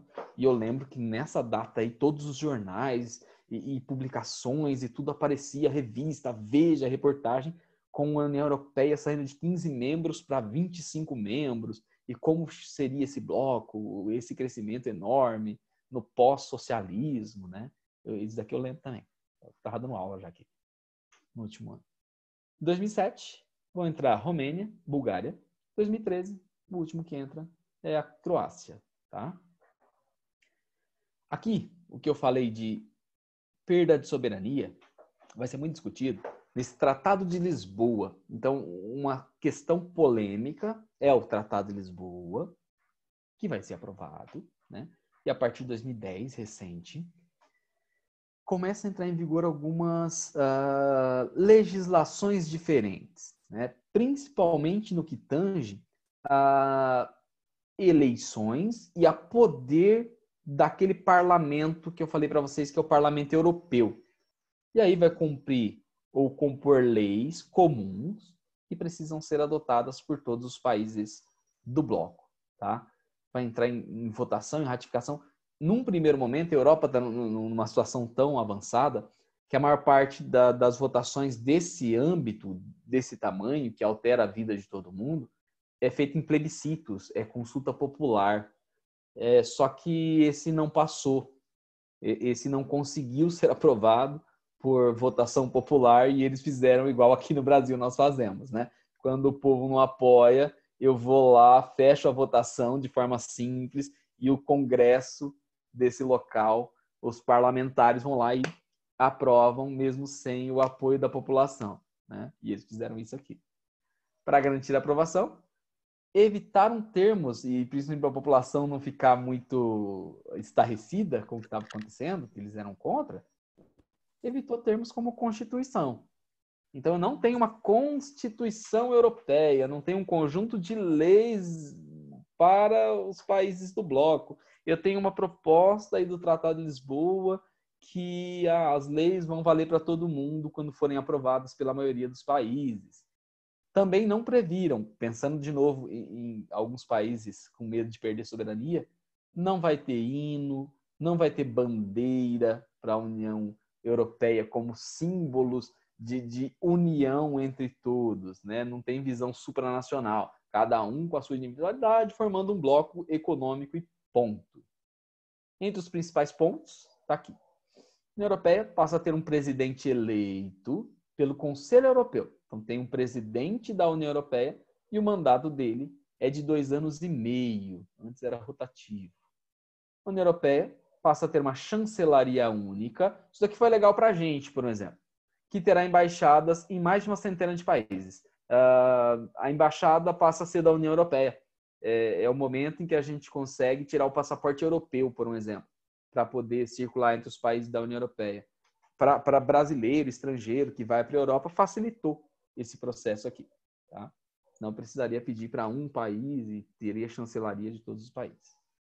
O Parlamento Europeu passa a ter mais poder de decisão em assuntos de interior, justiça dos países. Aqui que estava um negócio esquisito, que eles estavam preocupados, né? Que o Parlamento Europeu iria decidir coisas internas de cada um dos países.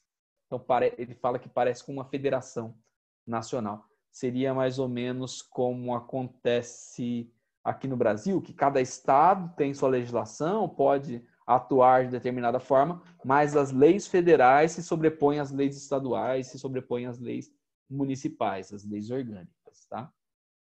Brexit, conhecemos, né? É o pedido de parte da população de fazer um plebiscito e consulta se o país deveria continuar ou não dentro da União Europeia. Isso foi levado a cabo em 2016 e a maior parte da população votou pela saída da União Europeia, dando início ao que nós chamamos de Brexit. O David Cameron, assim que foi aprovado o negócio, era plataforma de campanha, ele achou que não ia rolar, ele era a favor da manutenção, ele pede as contas, pede para sair, entra a Theresa May, que inicia o processo de separação, que não dá conta, e quem vai findar esse processo esse ano é o Boris Johnson, que é o atual primeiro-ministro britânico. A Theresa May também pede para sair, não consegue chegar a acordos para a saída da União Europeia. Até o momento aqui ele colocava, daqui deve ser do ano passado, essa reportagem, não marca a data aqui de onde eles extraíram, mas deve ser do ano passado, percebeu-se um pequeno recuo da economia britânica, né? Ninguém sabe de fato como vai ficar essa condição, mas é uma perda significativa para o bloco, essa potência europeia sair, e para os anos vindouros existe uma situação. Se der tudo errado para o Reino Unido, eu acho que as outras potências europeias vão ficar quietinhas lá dentro do bloco. Se o Reino Unido conseguir se reerguer e conseguir crescer economicamente, possivelmente existe uma debandada de algumas potências do bloco, que eles vão sair. O que a Inglaterra, o que o Reino Unido pensa a respeito de estar no bloco e por que queria sair do bloco? Eles enxergavam que eles ofereciam muito, como era uma das principais economias, pagam muito, né, sai muito dinheiro e não recebem benefícios. Enquanto algumas economias do bloco, principalmente os PIGs, que ele trabalha lá com Portugal, com Irlanda, com Grécia, que seriam Itália, os países quebrados do bloco, recebiam um monte de ajuda e em momento algum se comprometiam com muita coisa, não faziam políticas de austeridade. Então, o grande incômodo é esse. Nossa, a gente está com a nossa economia certinha, a gente é tudo regradinho e fica pagando a conta desses caras que não conseguem se organizar. É tudo bagunçado, que tem corrupção, que não tem políticas públicas de enxugar gasto. Então tá errado, nós não queremos mais. Tem uma comparação aqui entre a economia da União Europeia e do Reino Unido, né? O Reino Unido tem uma economia significativa, era 14% do PIB da União Europeia, e pode acontecer de a União se esvaziar com o passar do tempo. Blocos econômicos. Esse daqui, ó, é um bloco simples, bem simples, que é só uma união aqui de livre comércio. Associação de livre comércio. Criada em 59, lá estava os países do mercado comum europeu sob a liderança do próprio Reino Unido, que provavelmente vai continuar aí na AELC, normalmente visa parcerias comerciais de livre comércio para circular mais, mas não tem nada a ver com a União Europeia, é só de livre comércio, tá? O Comecon era o bloco dos países socialistas. Obviamente, não propunha economia, era só troca de mercadorias entre os países que integravam a ex-União Soviética lá, bonitinho. E quando acaba o socialismo, eles acabam, o bloco some.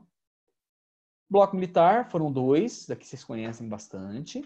OTAN, criado em 49 pelos capitalistas.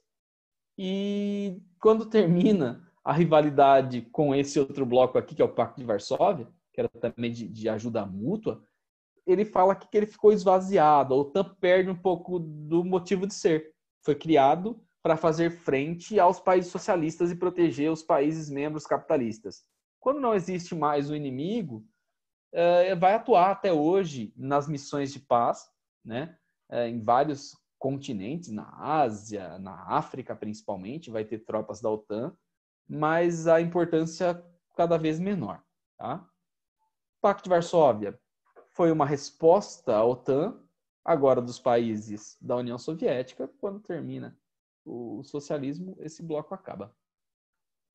Principais economias e destaques europeus. Alemanha. Ele volta um pouquinho na história da Alemanha, né? Hoje é a principal potência europeia, o principal país europeu na economia, e ele culpa aqui no texto a Alemanha por provocar as duas guerras mundiais, e aí vocês vão entender da forma que vocês quiserem, se é realmente culpa da Alemanha ou não, tá? A maior parte da história fala que é. A recuperação alemã é algo fantástico, da primeira para a segunda, conseguir se reerguer e causar o conflito do tamanho da Segunda Guerra, sai detonado da Segunda Guerra Mundial, assim como as outras potências europeias. Inclusive vai ser também alvo do Plano Marshall de recuperação econômica. Vai ser dividido em duas, ele fala aqui de novo, né? Em 48, vira Alemanha Oriental e Ocidental. Tem até o Muro de Berlim, que cai em 89, dando símbolo da reunificação alemã, que vai acontecer em outubro de 1990. Volta a ser a Alemanha. Até hoje, a parte oriental da Alemanha é menos desenvolvida economicamente que a parte ocidental. A parte que ficou socialista por um período ainda tem grandes investimentos, mas tem uma economia um pouco mais frágil. Tá? Iugoslávia. A Iugoslávia é um capítulo à parte na história da Europa. Eu vou pegar os Balcãs lá embaixo e eu vou ter um monte de conflitos ali. Eu tenho um monte de etnias diferentes. Então, geralmente, quando se trabalha em Iugoslávia, se trabalha num país multiétnico que durante muito tempo, sobre a liderança principalmente soviética, num período grandão da história, vai ficar unido contra a própria vontade. Durante esse período, que vai acontecer até 1989, o Partido Socialista controlando tudo lá, ele fala que conservou a paz. Na verdade, não permitia ter guerra, conseguia segurar todas essas questões com uma política que vinha de cima. Aparece um personagem famoso aí, que é o Marechal Tito, né? Liderando tudo isso. Com a morte dele, começa a degringolar tudo. Com o fim do socialismo, eu começo a ter um monte de pedidos de independência e eu começo a ter guerras aqui. Dentro dessa Iugoslávia, o principal país que concentrava o poder era a Sérvia. E a Sérvia acabava, de certa forma, controlando outros, né? Etnias diferentes. Os sérvios acabavam, por um exemplo, se sobrepondo aos bósnios, aos croatas. E com o fim desse processo e a busca de independência, eu vou ter guerra aqui dentro. E essas guerras vão ser violentíssimas, vão ficar muito conhecidas, com extermínio de muita gente, principalmente bósnios vão morrer nesse conflito aqui, né? E até hoje eu tenho resquícios disso e uma animosidade gigante entre croatas, entre toda essa galera aí. Meu Deus!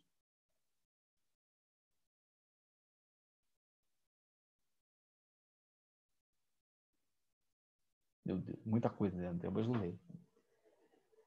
Aqui, eu vou ter essas guerras levando a muitas mortes, mas lá tinha sérvio, croata, tinha muçulmano, tinha albanês. Muita gente diferente vai dar origem hoje a muitos países distintos, a muitos países diferentes, tá? Não existe mais a Iugoslávia, vou colocar a atual Iugoslávia. Nos anos 90, em 1990, quando do desmembramento da Iugoslávia, que ela foi se desmembrando aos poucos, dando independência, manteve sob o controle as repúblicas da Sérvia e Montenegro, que hoje é separado também, e duas regiões autônomas, Vojvodina e o Kosovo. E o Kosovo, aqui destacado, vai ser um dos últimos grandes conflitos dessa região. A população kosovar é basicamente formada por albaneses, a população que vive nesse local é chamada de Kosovo, e passa a buscar independência. Obviamente que a Sérvia não vai querer permitir, e eu vou entrar aqui com um massacre no Kosovo gigantesco, de novo promovido pela Sérvia. Então aqui, nesse contexto da Sérvia, é o principal vilão, sempre dessas guerras aqui. Matou milhares de kosovares albaneses. A OTAN, em 99, toma medidas, vai lá e ataca a Sérvia. E em 2008, o Kosovo é reconhecido como país independente pelas potências ocidentais. Então, Estados Unidos, França, Inglaterra, todos reconhecem que o Kosovo é um país. Se você buscar no mapa, não vai ter o Kosovo ainda na maior parte deles. Uma parte da comunidade internacional não reconhece a independência do Kosovo, como a Rússia não reconhece e a Sérvia não reconhece, tá? Então, o Kosovo, o Brasil considera o Kosovo um país independente, tá? A Rússia não, a Sérvia também não. Outro problema que passou a ocorrer, não sei se problema ou opção, é a expansão da direita e da extrema-direita dentro de alguns países europeus. O pensamento de direita e extrema-direita, ele é muito nacionalista e muitas vezes xenófobo, tá? Ele vai falar bastante das migrações. Então, num primeiro momento, pós-Segunda Guerra, precisando reconstruir a Europa, eu demandava de muita mão de obra. Então, o imigrante que chegava da África, da Ásia ou da América na Europa e servia de braços fortes para poder reerguer os países, ele foi aceito normalmente. A partir da década de 80, eu tenho uma série de conflitos dentro da Europa, o que vai causar sérios problemas econômicos. Então, na década de 80, eu tenho crise econômica em grande parte dos países europeus, como tem na maior parte do mundo. Isso vai levar a competição por emprego. Quando termina o socialismo, nos anos 80, e eu tenho no início dos anos 90, a abertura das fronteiras da Europa oriental para ocidental, cai lá o tal do muro de ferro que tinha entre os dois, né, a cortina de ferro, muita gente do leste europeu passa a vir para a Europa ocidental, muita gente mesmo. Isso causa situações de competição pelo trabalho e esses imigrantes trabalhavam com menos dinheiro, então aumentou o desemprego, aumentou a criminalidade, então culpabilizou-se o imigrante. Isso chega até os tempos atuais, com o imigrante que venha do Oriente Médio, como o sírio, ou do norte da África, sendo o personagem principal que recebe a culpa por todos esses problemas, principalmente de desemprego e aumento de violência. Alguns partidos políticos passam a adotar estratégia política de direita ou extrema-direita, que fala em fechar a fronteira, que fala em expulsar imigrante, e grande parte deles chegou ao poder recentemente na Europa e em grande parte do mundo. Tá? Esse discurso de direita ressoou. O Trump nos Estados Unidos é uma amostra desse discurso mais nacionalista contra os imigrantes, por um exemplo, completamente diferente, que foi o Obama no passado, por exemplo, até facilitando a cidadania. Então, cresce essa questão e, obviamente, cresce o descontentamento da comunidade internacional, principalmente pela discriminação do imigrante nesses países. Fechou? Vamos fazer os exercícios.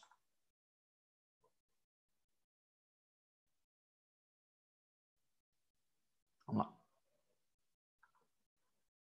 Questão número 1. Questão número 1 eu teria que contar um pouco da história toda aqui. E aí depois, se vocês quiserem, vocês realizem. Então, eu só vou destacar que ele pede para eu fazer. Acho que é o cara da apostila mesmo que formatou a pergunta. Fala aqui. Discorra sobre o mercado comum europeu e a União Europeia, caracterizando a evolução do bloco até 2016. Então, eu precisaria falar do mercado comum, ou comunidade econômica, né? Que é o pós-Benelux e pós-SECA. Começa a ter o crescimento e vários países vão adotar. Eu vou ter os 15 aqui, né? Depois, nos anos 90, eu vou ter a formação da União Europeia até chegar nos 28 atuais. Em 2016, o Brexit. Mas acho que a pergunta ficou meio sem pé, sem cabeça aqui. 2. Em 93, os 12 países da União Europeia reuniram-se em Maastricht para deliberar sobre a criação de uma moeda única. Então, o Tratado de Maastricht vai acontecer aí. E a criação dessa moeda única foi, que é o euro, prontamente adotado por todos os integrantes do bloco. Não, teve país que não adotou. B. Adotado por vários países do bloco, mas encontrou sérias reservas por parte de Reino Unido, Dinamarca e Suécia, que eram os 3 países que nós olhamos que não adotaram desde aquele momento. Então, a 2. Resposta B. 3. Formação dos blocos econômicos com finalidade de promover e ampliar o mercado nacional virou realidade desde o século XX. Com a criação do Benelux, atualmente o alargamento da União Europeia, o bloco abrange a maior parte dos países europeus. Tá? Na Europa Ocidental, quem não faz parte do bloco? Grécia, Albânia e Turquia, Noruega, Islândia e Suíça, Irlanda, Inglaterra e Dinamarca. A questão já começou a ficar defasada porque esse cara aqui não estaria mais hoje. Então, essa questão aqui já poderia ser considerada errada. Mas tá aqui, a Dinamarca também está aqui, a Irlanda também. Quem não faz parte do bloco? Estônia, Letônia e Lituânia entraram. Finlândia, Suécia e Rússia? E agora? Quem não faz parte do grupo?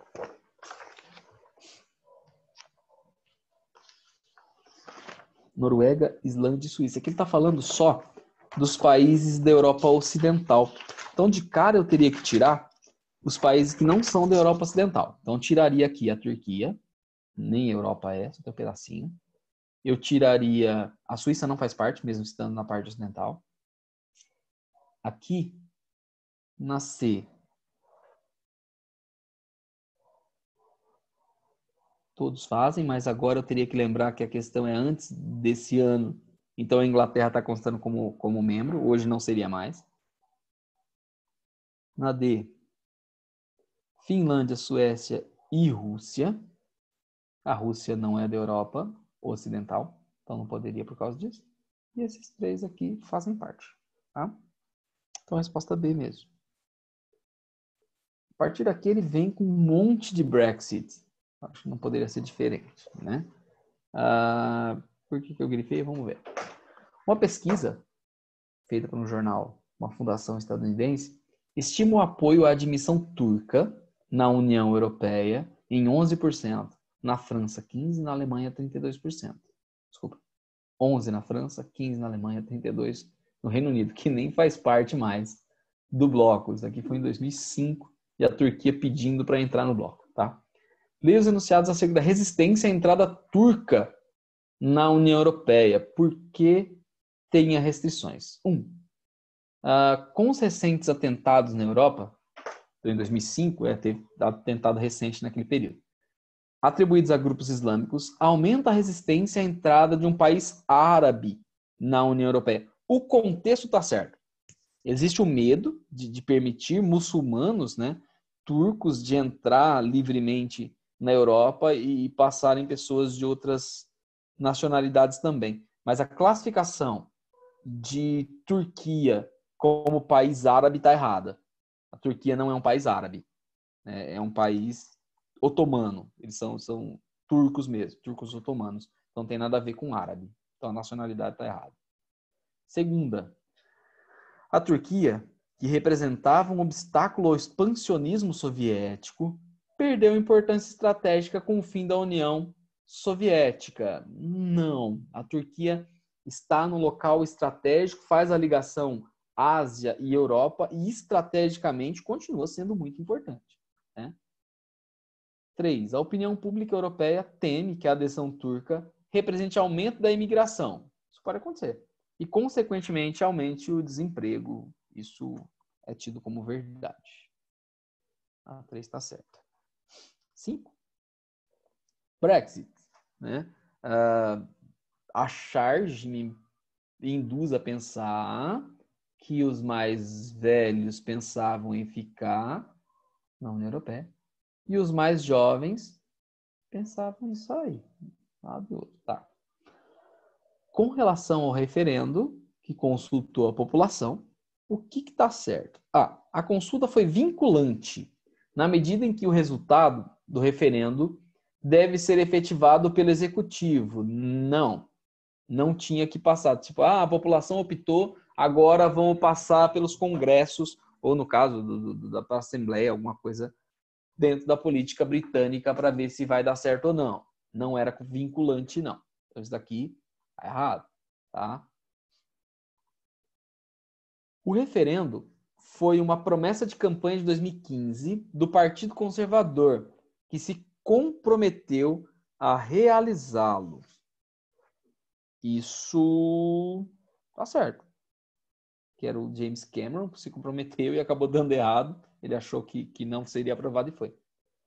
A consulta dividiu a população. Os mais jovens voltados para a saída e os mais velhos pela permanência. Permanência, saída. Então, se eu olhar a charge, essa tá correta também? Os mais jovens pela saída e os mais velhos pela permanência dentro da União Europeia. E aí?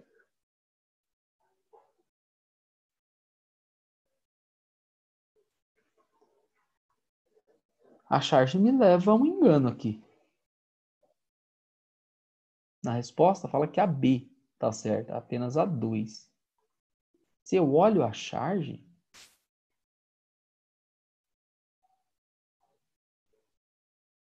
tá. A B tá correta. Apenas a 2. Ô, senhor, Fala. será que é porque ali, ao invés de ser, tipo, quem é velho quer ficar, era pra ser, tipo, que é a rainha que queria ficar?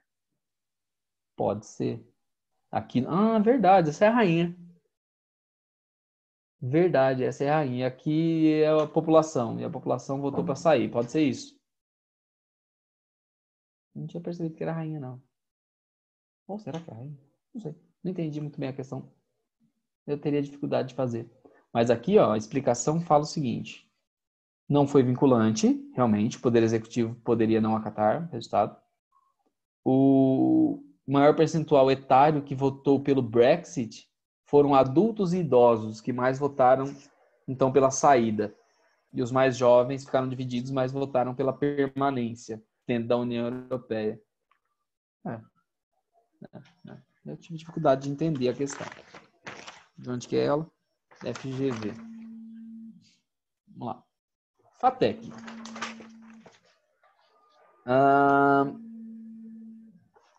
É simples a questão. Ele me traz um enunciado que fala do Brexit, fala da quantidade de britânicos que votou a favor da saída, né? Ó, foi apertada a votação. 17,4 milhões de britânicos votaram a favor do Brexit para sair, enquanto 16 milhões votou contra. Então, se fizesse talvez um novo referendo, o resultado poderia mudar, né? A partir do momento que não era obrigatório o voto. E aí eles falam, né, de como vai sair, tá. E tá aqui. Oficialmente, o referendo não torna obrigatória a saída do Reino Unido, mas aqui já aconteceu, mas de fato não era. Caso isso se processe, como se processou, pode-se afirmar corretamente que a União Europeia retirará ao Reino Unido as prerrogativas de Estado-membro. Com certeza vai deixar de ser Estado-membro. Está pedindo para sair. E vai tirar a isenção de tarifas alfandegárias do Reino Unido, verdade? Entre todos os outros signatários. Agora, o Reino Unido tem que negociar diretamente, bilateralmente, com todos os outros países. Seria fácil de fazer. 7. Aqui, ó, a FUVEST bate meio pesado nessa situação do Brexit. Ó. As origens da oposição dos britânicos à União Europeia, que estão na justificativa do Brexit, remontam ao fato de que, historicamente, eles nunca abraçaram uma identidade europeia. O britânico sempre foi britânico, nunca quis uma identidade como europeu. Tá? O Brexit representa um duro golpe ao projeto de integração europeu, cujas origens datam do pós-Segunda Guerra, com a formação dos blocos. Aponte e explique o contexto geopolítico relacionado à origem do projeto de integração europeu. Então, eu tenho que voltar no pós-Segunda Guerra, eu tenho que lembrar que os países europeus estavam em grandes dificuldades, eu tenho que lembrar do mundo bipolar e ficando sujeito a todas as decisões dos Estados Unidos para poder justificar a formação dos blocos e da união dos países dentro da Europa. Olha o que ele responde aqui. Ó. Eu estou resumindo para vocês o início do processo bipolar, Guerra Fria, né? E toda a dificuldade no pós-guerra dos países europeus que juntam-se para tentar melhorar a economia e não ficar dominado lá pelos Estados Unidos. Essa é a origem da formação da União, dos blocos europeus. Responde a A. Na B, aponte um motivo de ordem econômica e outro de ordem social relacionado aos interesses britânicos na saída da União Europeia. Um econômico e um social. Né? Os dois que nós poderíamos aqui falar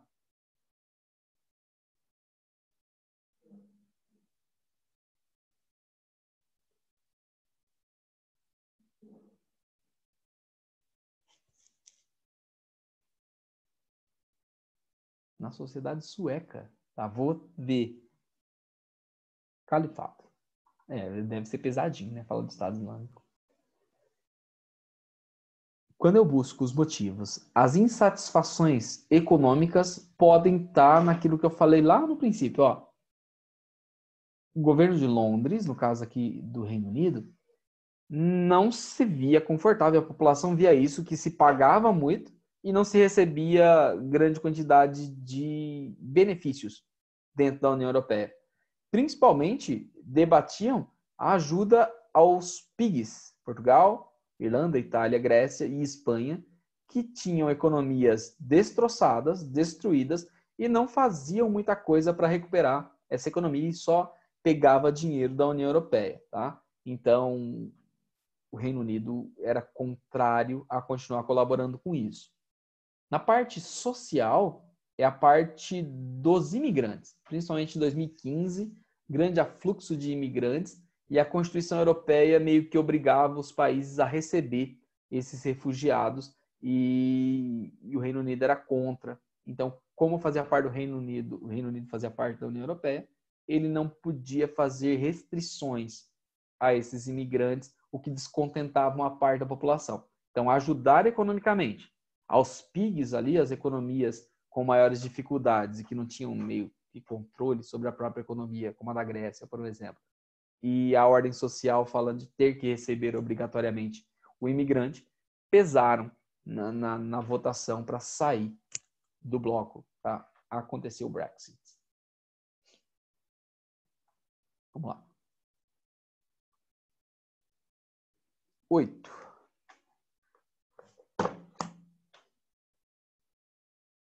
Leia cada uma das afirmativas abaixo de novo sobre o Brexit e vamos ver o que é correto e o que é errado a partir do Brexit.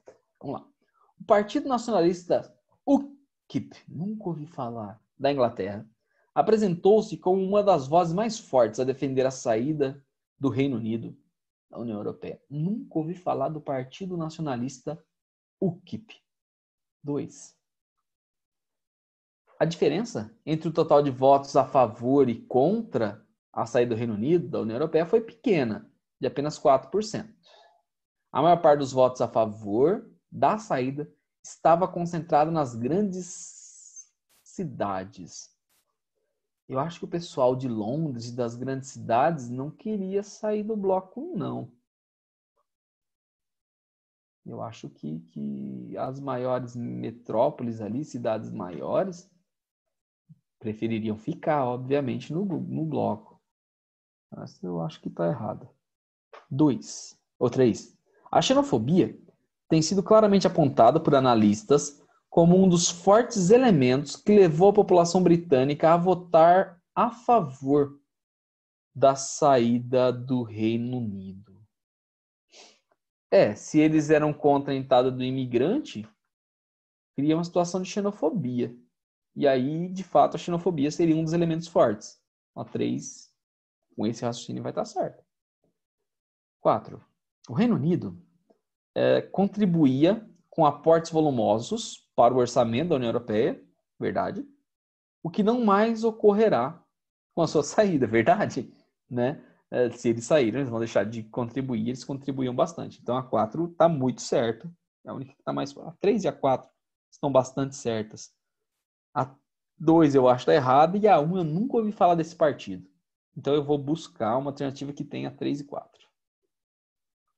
Tem que ver aqui o falso e verdadeiro.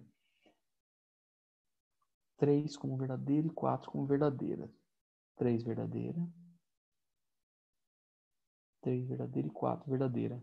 Só a D que me coloca 3 e 4 como verdadeira. E eu assinalaria por isso. E aí eu tô aceitando lá o partido e tá batendo que eu acho que a 2 tá errada. Acerta. Letra D. 9. Falando ainda da União Europeia, na 9, ele pede para que eu pense em separatismo, movimentos separatistas. E aí eu vou pensar que existem grandes movimentos separatistas dentro da Europa e ele destaca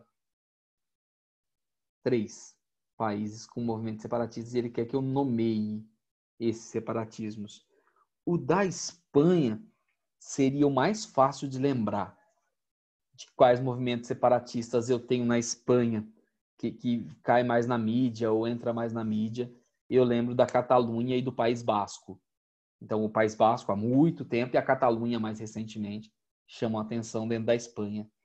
Bélgica e Reino Unido, na Bélgica é antigo pra caramba. E eu não iria lembrar na prova. Eu vou falar agora e se for fazer prova amanhã eu não ia lembrar desses caras. Do Reino Unido, eu nem lembrava que tinha um movimento separatista. Eu sei que tem um descontentamento, né? Dentro da União Europeia. Mas do Reino Unido, eu não ia também estabelecer isso, não. País Basco e Catalunha, na Espanha, eu ia lembrar. Flandres, região de Flandres, e a Valônia, na Bélgica, de forma alguma. Inclusive, se cair na prova daqui uns 3, 4 dias, que tem movimento separatista dentro da Bélgica, na região de Flandres e Valônia, eu não vou lembrar desses nomes. Dentro do Reino Unido, tem um movimento que eu não sei se é grande. Está falando do movimento da Irlanda do Norte.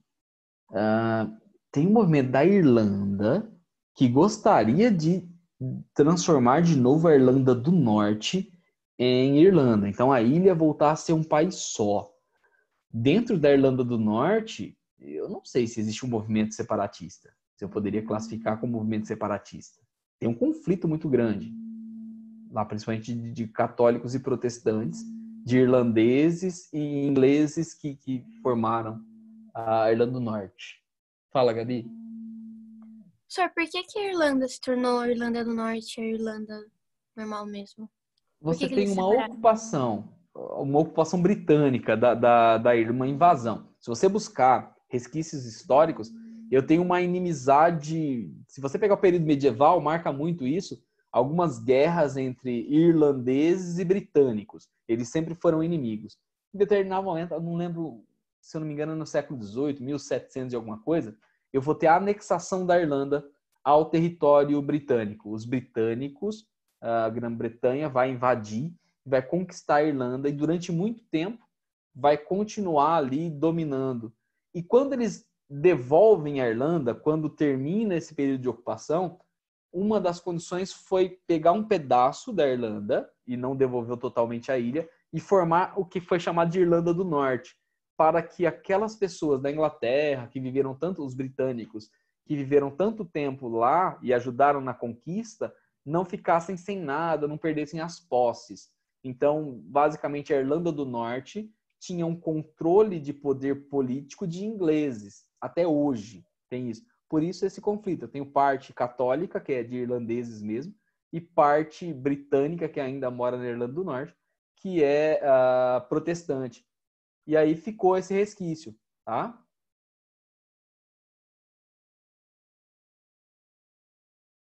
E aí, por isso eu tenho ainda isso daí. E eu tenho esse movimento, né? Os irlandeses da Irlanda do Norte gostariam que a Irlanda do Norte voltasse a ser Irlanda. E os britânicos, que estão lá há tanto tempo também na Irlanda do Norte, obviamente não gostariam. Então, não sei se pode afirmar que é um movimento separatista. E outro que fala de movimento separatista da Escócia, a Escócia, obviamente, ela manifesta um descontentamento, porque sempre eu tenho políticas dentro do Reino Unido que são feitas a partir de Londres, né? Eu tenho a Inglaterra como principal país e a Escócia fica um pouquinho de lado em todas essas decisões. Mas não sei se também é um movimento separatista. Eu poderia falar em movimento separatista. O movimento separatista, de fato, o da Espanha é grandão e esse daqui é antigo, que está até mais quietinho agora. Então, esses dois aqui, sim. Agora, o do Reino Unido, não sei se classificaria como formar um reino desunido aí, separar os países. Comente a situação do Brexit em 2019, não preciso, porque eu tenho 31 de janeiro de 2020, quando o Brexit chegou ao fim. Então, acabou o Brexit, não tem mais. A 11 mostra aqui, de novo, o processo de saída do Brexit, né? União Europeia e Brexit, direções opostas aqui. E foi decorrente de sentimento xenofobista, aprofundado pelo desmonte do bem-estar social. Também não entendi muito essa questão que ele quer dizer com desmonte do bem-estar social. Então, sei lá, algumas dificuldades dentro da Europa. Sei lá, o sentimento de xenofobia, firmeza. 12. Países candidatos à União Europeia. Aqui, ó. Turquia, tá aqui negociações, Sérvia, Montenegro, Bósnia, Kosovo, Macedônia e Albânia, todos candidatos à União Europeia. Então, Turquia e os ex-países da antiga Iugoslávia aqui, que queriam fazer parte, mais a Albânia. Beleza. A entrada, principalmente da Turquia, segundo o nosso texto aqui, deixaria o bloco ainda mais desigual. De fato, esses países têm economias bem diferentes das principais economias europeias. Aqui fala de direitos humanos, da recusa da União Europeia, da possibilidade de entrada de pessoas. A rota dos Balcãs, durante os anos ali 2015, foi um corredor de passagem, e vários países dali impediram a passagem dos imigrantes, refugiados, gerou um contexto grande de críticas, né? Ele fala aqui, por exemplo, da Eslovênia, que fechou a sua fronteira para não deixar ninguém passar. Países ameaçaram com prisão os refugiados que passassem por lá. E aí vocês precisariam comentar essa situação. Enquanto a Alemanha acabou aceitando um monte de gente e tinha um monte de questões aqui, tá? De aceitação. Entendeu? Tudo certo? Agora eu vou ler o chat. Meu Deus do céu. Tem gente que não tá prestando atenção na aula, tá pesquisando. Mó da hora. Pessoal, o que depender de mim hoje deu. Tá? Se vocês quiserem sair para tomar uma aguinha antes da próxima aula e ir no banheirinho, vocês podem ir, tá bom? Bom final de semana para vocês. Fale, Gabi. O que aconteceu lá na Índia ontem de madrugada? O que aconteceu na Índia ontem de madrugada? É, porque o Marinho falou ontem na aula que aconteceu lá na Coreia do Norte, eles bombardearam um negócio na Coreia do Sul, algo assim, e na Índia aconteceu outra coisa. Eu vi alguma coisa, mas como foi de madrugada, eu estava dormindo. Eu acabei não vendo. Eu vou pesquisar agora para te responder na próxima aula. Mas eu vi alguma coisa no contexto. Verdade. Tudo bem, é que eu também não entendi. Eu achei que você sabia. Ainda não. Eu não sou igual o Marinho. O Marinho é o cara. Ele tá vendo a Bolsa de Valores, ele vê tudo que acontece no mundo, que influencia na Bolsa, ele fica sabendo de tudo que acontece. Qualquer conflito. É mesmo. É outro nível. Eu penso só em escola. Depois eu faço aula para vocês, depois vou para outra escola, faço coisa da outra escola. É só escola na minha vida. Não aguento mais. Tá? Mas depois, próxima aula eu te falo. Vou estudar para te falar. Tá? Tudo bem, obrigada. Imagina, eu que agradeço. Tchau, tchau, pessoal. Até Tchau, mais. senhor. Tchau, senhor. Tchau, senhor. Tchau. Obrigado pelas contribuições. Tô lendo.